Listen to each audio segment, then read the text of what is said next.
আজকের পৃথিবীতে যদি কোনো ভূখণ্ডকে শেষ যুগের ভবিষ্যৎবাণীর কেন্দ্রে রাখা হয়, তবে সেটা হচ্ছে খোরাসান,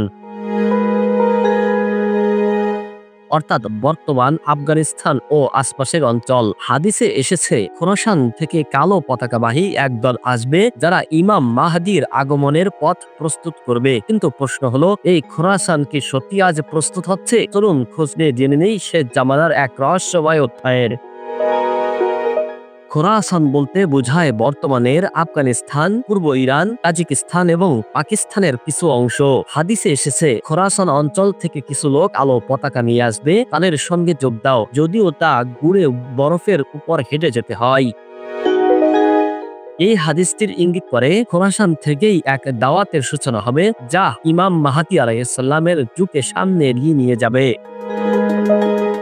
আফগানিস্তান বিশেষ করে কি করছে এখন? আমেরিকার বিরুদ্ধে ২০ বছরের জিহাদ, তাগুত শাসনের পতন, শরিয়া ভিত্তিক শাসন প্রতিষ্ঠার দাবি।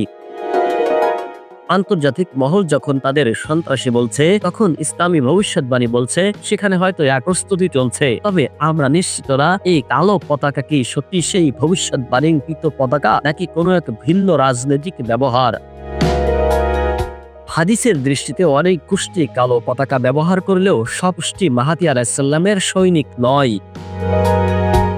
মাহদীর আগমন উপলক্ষে হাদিসে এসেছে মধ্যপ্রাচ্যের অরাজকতা, সিরিয়া, ইরাক ও আফগানিস্তানে যুদ্ধ, জাইনবীর আগ্রাসন এবং মুসলিম উম্মাহের মাঝে নীতিশূন্যতা। এই সমস্ত সংকেত আজ একে একে বাস্তবায়ন হয়ে উঠেছে। হয়তো সেই কালো পতাকাধারীরা আগেই তৈরি হয়ে গেছে, শুধু মাহদী আলাইহিস সালামের প্রকাশের অপেক্ষায়।